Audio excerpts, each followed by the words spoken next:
There was nothing wrong with it. But when I went back home after my appointment, I went to clean the itchy hairs off the back of my neck, and I'm looking in the mirror, and I just see myself as a woman. And at that time, I looked very masculine. Nobody in my life believed me when I tried to tell them I'm transgender, I used to be a woman. They thought I was joking. So it was really strange for me to look in the mirror and only be able to see myself as female. But that really struck me. It really stayed with me. Because here I am, looking in the mirror, finally seeing myself as a woman, and I just felt really stupid. Because now I had 7 years of permanent and unwanted changes from testosterone and from surgeries, and on top of it all, I had a men's haircut, and I just thought I looked absolutely ridiculous. And dysphoria did come back and try to convince me that I'm crazy. I only think I look feminine because I need more medical intervention to look like a man.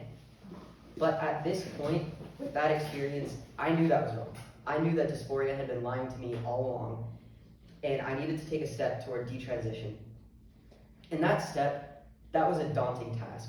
I honestly felt that maybe I shouldn't detransition. Maybe I should just stay the way I am and not take testosterone and just try to be happy living like this. I honestly thought that I would rather be dead than live as a detransitioner because it just seemed so hard to detransition. But I knew I had to, and eventually I reached a breaking point.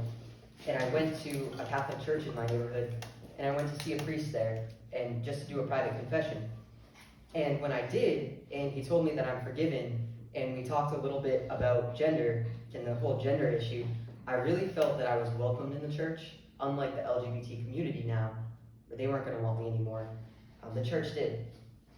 So I didn't go to a service for a while, but I eventually landed on a church close to my work. I went in there for a few of their Sunday services, and after a few weeks, I talked to the pastor, told him what was going on, and he encouraged me to challenge my inner dialogue. So the first step I took toward standing up to dysphoria and challenging it was going by my birth name, Katie. I'd abandoned my birth name. I went by a different name when I was identifying as transgender, and my pastor thought it would be a good idea to go back to using my birth name. And so I did, but only at church. And initially when I did, my dysphoria just kept beating me down, telling me that I can't go by a girl's name. But every time it would do that, I would stand up right back to it, and I would say, you can't control me. I'm not going to let you control me anymore. And it was really scary to do that, but eventually my dysphoria stopped beating me up over my name, and I went on to the next step, which was wearing women's clothing. So this whole time, I'm trying to wear women's clothing, and at every turn, it's just too overwhelming. My dysphoria is knocking me down every time that I would try a new outfit or anything like that. So I started just by buying socks from the women's department, which was really hard for me because the label said women's. But my dysphoria was telling me I can't wear women's socks if I'm a man. So I just started small and just worked my way up from there. And every time my dysphoria would try to beat me down, and I would feel it stabbing me, I could just stand up and I could say, you're not going to control me anymore. I don't want you to control me anymore. And eventually it would back down. And that's really the key to the transgender issue, is that these people are really struggling with gender dysphoria. Whatever name you want to call it by, they are struggling. And it does feel like there's an outside force beating them down at every single turn, every single day. No matter what, you just feel like your dysphoria is beating you down, is telling you all of these lies. And these people, just like me, we seek help from doctors and therapists, and the best they can do is affirm the dysphoria, the thing that's destroying us.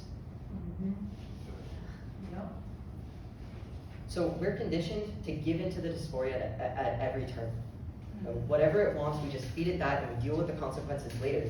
But we need somebody from the outside looking in to tell us, you're stronger than that dysphoria. You can stand up to it. It can't control you if you won't let it. And giving into dysphoria, they tell us, giving into it, transitioning, that's brave, that's inspiring, that's courageous, all these good things about it. But it's not. It's cowardly. To give into a bully who's knocking you down at every turn, that's not courageous. That's not inspiring. What's really courageous and inspiring is standing up and staring into the face of dysphoria and telling it, you're not going to back down. And still to this day, it comes back, but the difference is now, I'm not weak anymore. I'm not cowering under the bleachers trying to hide from a bully. I'm standing up to it, and I'm saying, go ahead, show me what you got. Because I know I can stand up to it now.